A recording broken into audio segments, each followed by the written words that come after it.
Hey everybody, we're back with another episode of ClearView Convos. I hope folks have enjoyed their summer.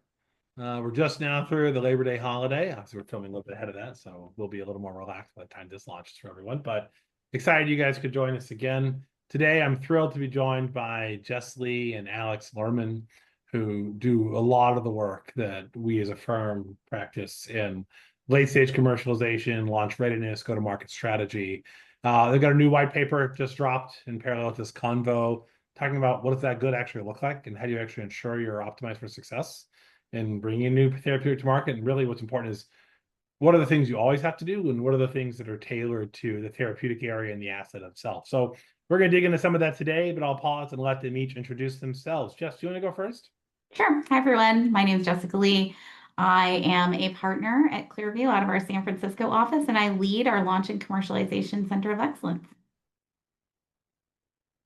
And I'm Alex Lehrman, Managing Director, also based in San Francisco, who works very closely with Jess, helping run our Launch and Commercialization Center of Excellence.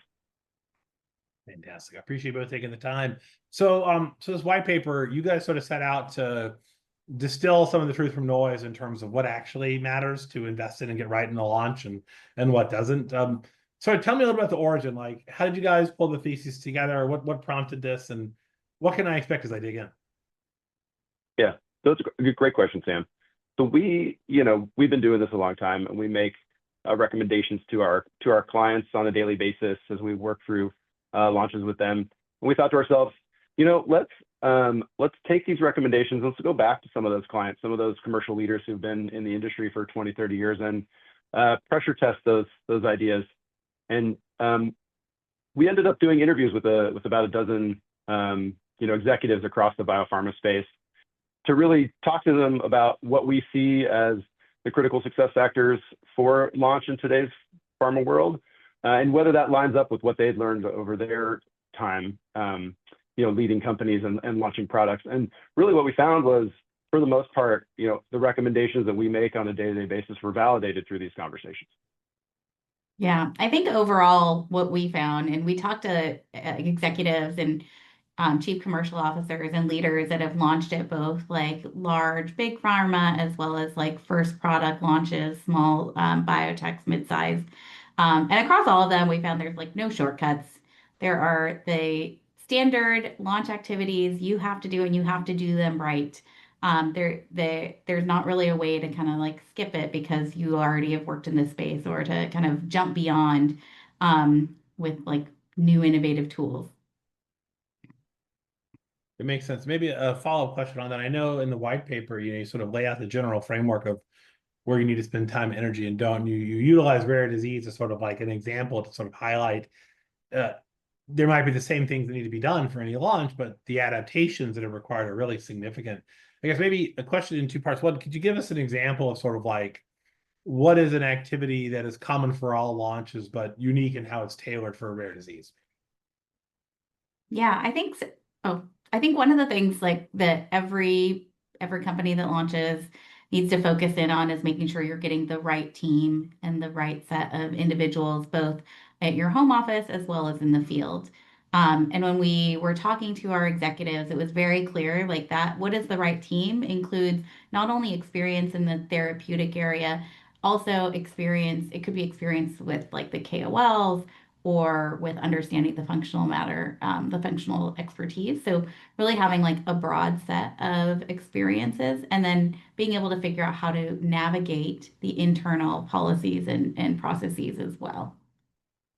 Yeah, I might emphasize one of the points you just made, Jess, around building champions for your product within the marketplace. So when you're launching in a broader therapy area, you have a larger pool of folks that you can draw on. In rare disease, that pool of potential champions is a lot smaller, and really requires you to make connections with the proper key opinion leaders. And that's one of the kind of key differences, I think, as you look across different types of launches, whether it's rare disease or specialty or PCP or so forth. Yeah, that really resonates well for me in my own work. I've certainly helped companies look at motivating and optimizing the market in places like obesity versus places like multiple sclerosis, for example, right? And like an obesity, there are no entrenched KOLs. Like there's maybe 5 or 10 docs in the world who are truly experts here.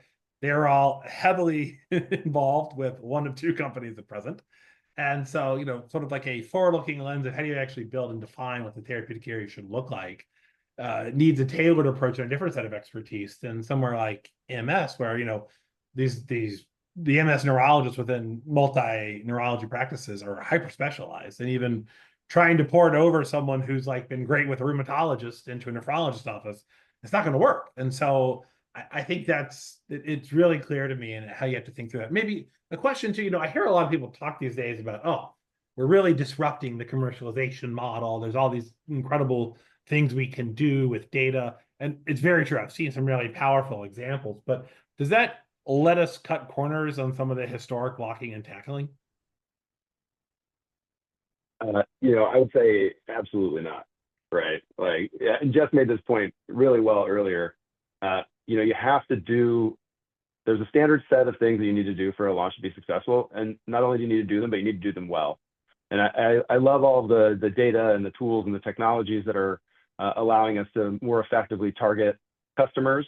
But using those tools without doing the blocking and tackling that's required will set you up for failure, right? And I think that comes through clearly in the white paper about the core activities that are required and how you need to do them well. You need to do them, have the right people in place, and that the new applications of tools and data and technology that we have today help you do those things better, but they're not replacements.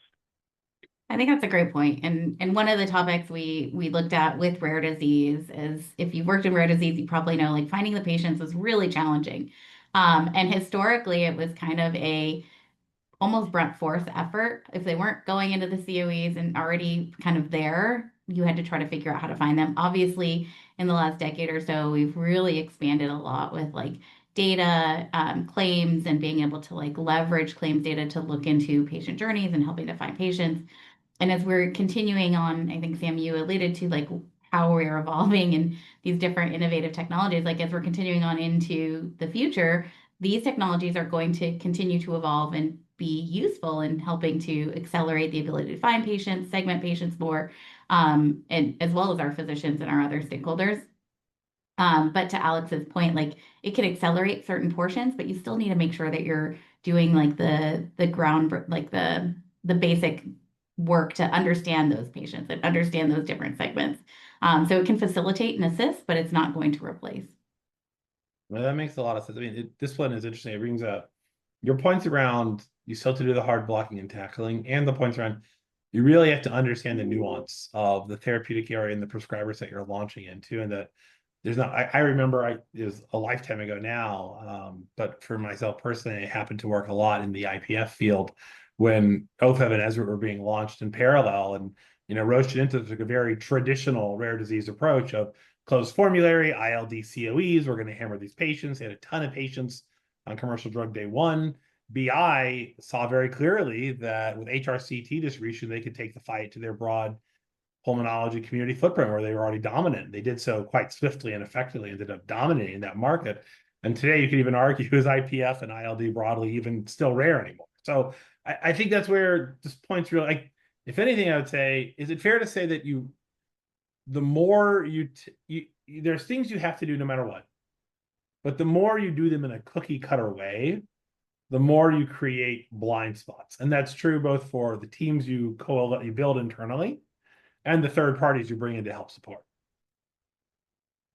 I think probably, like, you should always be taking a bespoke approach to your launch. So what are the key drivers? What are the key barriers that I need to overcome? What is that like insight that's going to trigger the key success to my launch?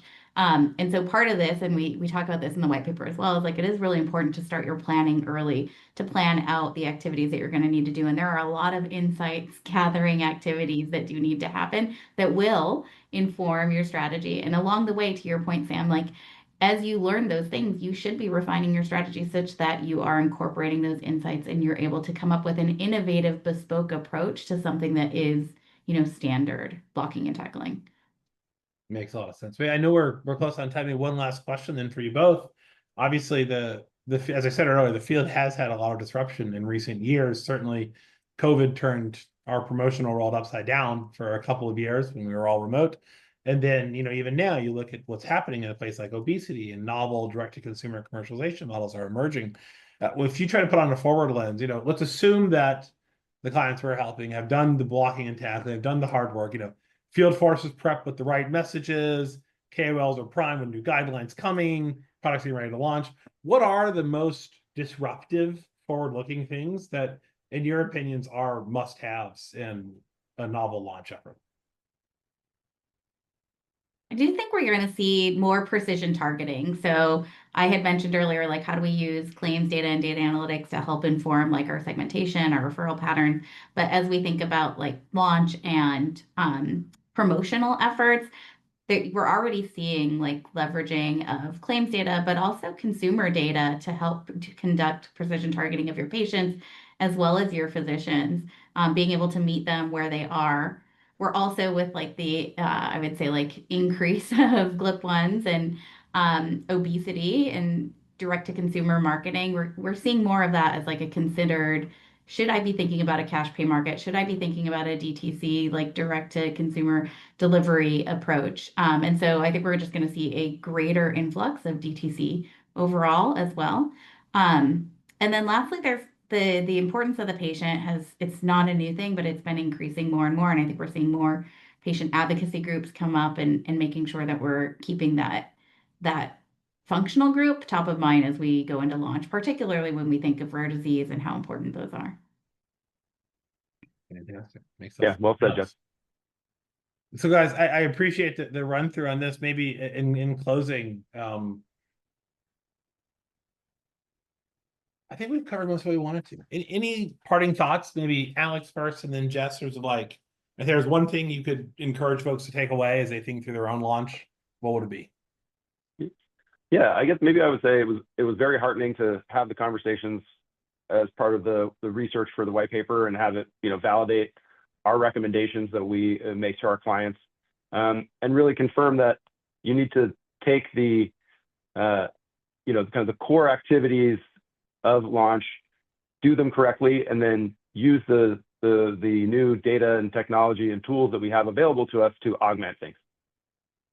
And the only other thing I would add is I think that it was very clear from our industry expert interviews that having a strong strategic partner that has done launch many, many, many times before across multiple therapeutic areas and large clients or large companies, small companies, first product launch, the value that partner can bring was appreciated across all of them. So not only in the day to day for that individual, but for the broader launch team and helping to pressure test, guide, make sure nothing's falling through the cracks. There we go. And really be a sounding board across the launch, the broader launch team. Makes perfect sense. Well, Alex, Jess, I appreciate you both being with us today. For folks listening at home, new white papers out. Take a read. Reach out to these if you have questions. I think also, Jess, you'll be live at Fierce Pharma Week, I think, next week as well in Philadelphia. Yep, I will be there September 9th through 11th. And I will be facilitating chairman, I guess is what they're calling it, the late commercialization track on September 10th. And ClearView's hosting a networking break on September 9th at 3:30 at the commercialization booth, their center, if you're there. Fantastic. Well, thanks everyone for the time. Hope you enjoyed the lesson. Jess, Alex, we'll talk again soon. Cheers, everyone. Thanks.